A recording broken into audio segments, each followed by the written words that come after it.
2022 ഞാൻ അങ്ങനെ C A ഇരിക്കുമ്പോൾ ഒരു ദിവസം രാത്രി ഒരു 7:30 ആകുമ്പോൾ സ്റ്റേഷനിൽ പരാതി ലഭിച്ചു.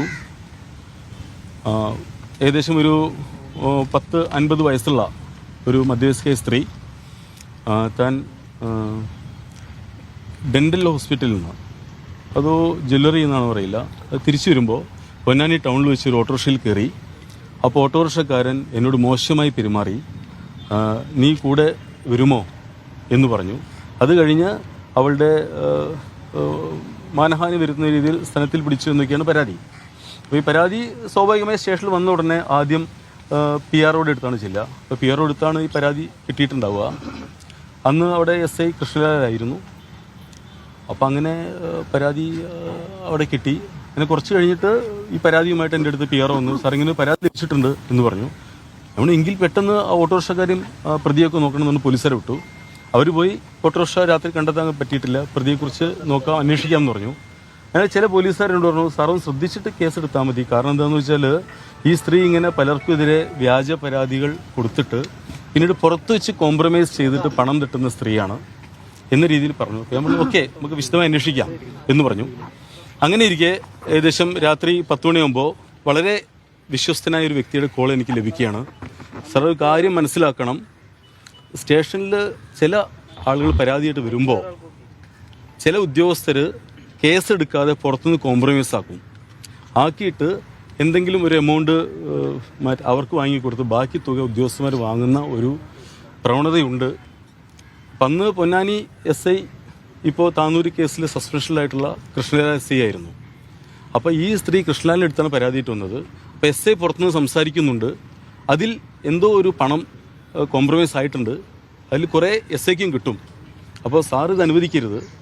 ഇങ്ങനെ പരാതി വന്നാൽ ഏത് പ്രവർത്തനമായാലും സാർ അത് കേസെടുക്കണം. കേസെടുത്ത് അയാൾ ജയിലിലടയ്ക്കണം, വണ്ടി പിടിച്ചെടുക്കണം. അതാണ് വേണ്ടത്, അല്ലാതെ കോംപ്രമൈസ് പാടില്ലായിരുന്നു. അതുകൊണ്ട് നിങ്ങൾ വിവരം തന്നതിന് നൽകി. കാരണം ഒരു CIയുടെ ഫോണിലേക്ക് രഹസ്യ വിവരം എന്ന് പറഞ്ഞ് പലരും വിവരങ്ങൾ പറയും. അപ്പോൾ ശരി, ഞാനത് കൃത്യമായി നടപടി എടുക്കാമെന്ന് പറഞ്ഞു. രാവിലെ ഞാൻ സ്റ്റേഷനിൽ ചെന്ന ഉടൻ ആ പരാതി എടുത്തു. ഞാൻ പറഞ്ഞു, ഇതിൽ സംസാരം വേണ്ട, വേഗം FIR രജിസ്റ്റർ ചെയ്യൂ എന്ന് പറഞ്ഞു. ഓട്ടോറിക്ഷക്കാരനെതിരെ FIR രജിസ്റ്റർ ചെയ്തു. ഇതെല്ലാം രേഖകളിലുള്ളതാണ്. FIR രജിസ്റ്റർ ചെയ്തു.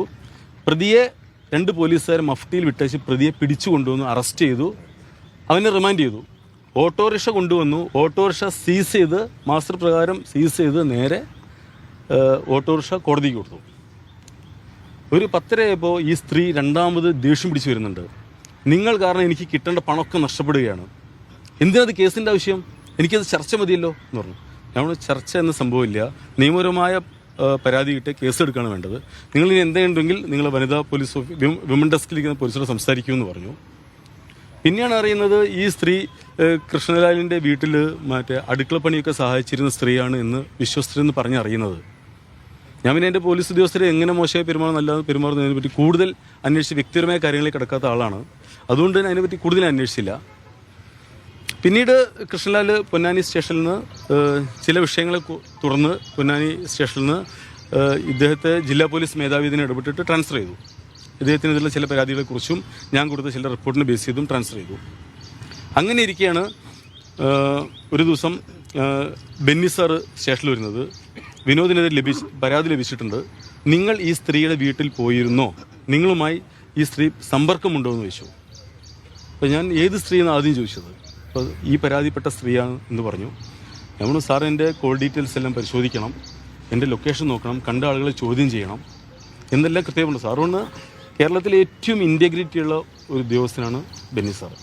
അന്വേഷണം അദ്ദേഹത്തിൻ്റെ അടുത്ത് യാതൊരു പിഴക്കേറില്ല, അത്രയും നല്ല ഉദ്യോഗസ്ഥനാണ്.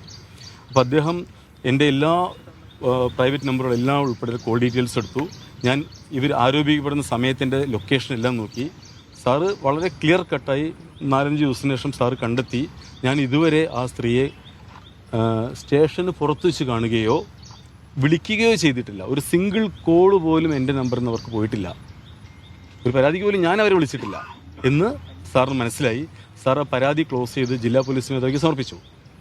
അങ്ങനെ ഇരിക്കെ ഈ സ്ത്രീ വേറെ ആരൊക്കെയോ കൂട്ടി ജില്ലാ പോലീസ് മേധാവിയായ ബഹുമാനപ്പെട്ട സുജിത് സാർ പോയി കണ്ടു. സുജിത് സാറ് വളരെ കൃത്യമായിട്ട് തന്നെ സ്ട്രിക്റ്റായിട്ട് ആണ് പരാതികളിൽ ഇടപെടുന്നതെന്ന് എല്ലാവർക്കും അറിയാം, ഇത്രയും കാലം വരെ. അങ്ങനെ ഇരിക്കെ അദ്ദേഹം ഈ പരാതി ബെന്നി സാറെ മാറ്റി നിർത്തി സ്പെഷ്യൽ ബ്രാഞ്ച് DSP കൊണ്ട് അന്വേഷിപ്പിച്ചു. അന്നത്തെ സ്പെഷ്യൽ ബ്രാഞ്ച് DSP ഏറ്റവും പ്രഗത്ഭനായിട്ടുള്ള ബിജു സാറാണ്.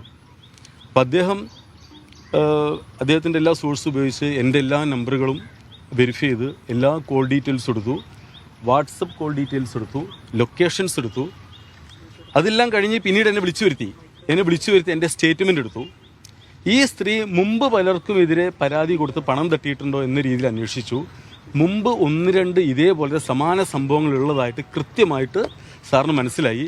ഇതെല്ലാം വെച്ച് സാറ് നല്ല റിപ്പോർട്ട് അടിച്ച് ജില്ലാ പോലീസ് മേധാവിക്ക് സമർപ്പിക്കുകയും പൂർണ്ണമായും വ്യാജ ആരോപണമാണെന്ന് മനസ്സിലാക്കിയിട്ട് ഈ പരാതി ക്ലോസ് ചെയ്യുകയാണ് ബഹുമാനപ്പെട്ട സുജിത് സാർ ചെയ്തിട്ടുള്ളത്.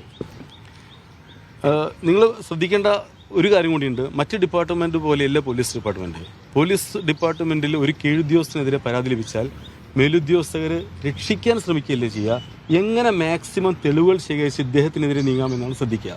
അത് ഡിപ്പാർട്ട്മെൻറ്റ് ഫോളോ ചെയ്തിരുന്ന കാര്യമാണ്. 100% ഇൻറ്റഗ്രിറ്റിയോട് കൂടിയുള്ളവരായിരിക്കണം പോലീസ് ഉദ്യോഗസ്ഥർ നിർബന്ധമുള്ളതാണ്.